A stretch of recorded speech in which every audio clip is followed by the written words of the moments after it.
guys, so I want to talk to you today about charging your clicker. So before you guys come in for either privates or if you're dropping your dog off for a board and train, this is going to be essential that you guys take a little bit of time at home and start charging your clicker.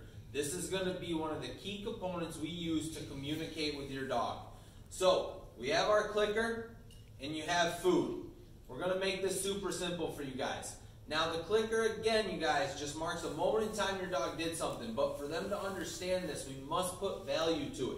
So what we're going to be doing is adding value to your clicker. So the first thing I want you to do before you even start using your clicker is see if your dog will take food. So I have a dog, my dog Tula here. Tula. So the first thing I do is I see if my dog will take food. Awesome. She's taking food. That's fantastic. So now I have value. I want you to think of your kibble like money. Value. Perfect. Now that I know my dog is taking food, now I can start charging my clicker. So what I'm going to do is I'm going to hit my clicker, and then 1 to 2 seconds later, I got to produce the reward. The kibble. So it looks like so. Feed. I move, I feed. Right? I can also throw the food. Dog comes back to me. Good. Put food on the ground. And I walk her out. Now, to make this easy, if you're feeding, you have 2 cups of food to feed, put a handful down. You don't have to do 1 kibble. And if I really want to charge the clicker, which I want you guys to do, maybe after a few reps, right, you've done maybe 6 or 7 clicks, right, I throw a handful down. And after 6 or 7 clicks, you give the dog everything.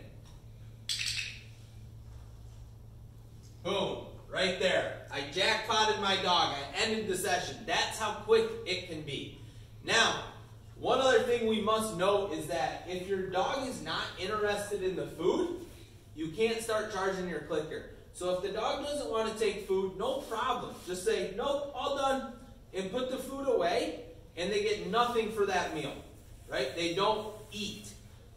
And then at the next scheduled feeding session, you try again. If they don't want to take kibble, no problem, they don't eat, you try the next day. Okay, so you must build value for that kibble. And once you have the value and your dog wants to take the food, you can then start charging your clicker like we were just doing with Tula. Now, if your dog is taking food in the beginning, you're clicking, you're feeding, you're clicking, and you're feeding, and then your dog gets bored, right? Maybe after 5, 6 clicks, your dog's bored and walks away and is uninterested. End your session, put the food away, and try again at the next scheduled session. Okay? There you guys go. A short video on how to build value and charge your clicker. Thanks. We'll see you soon.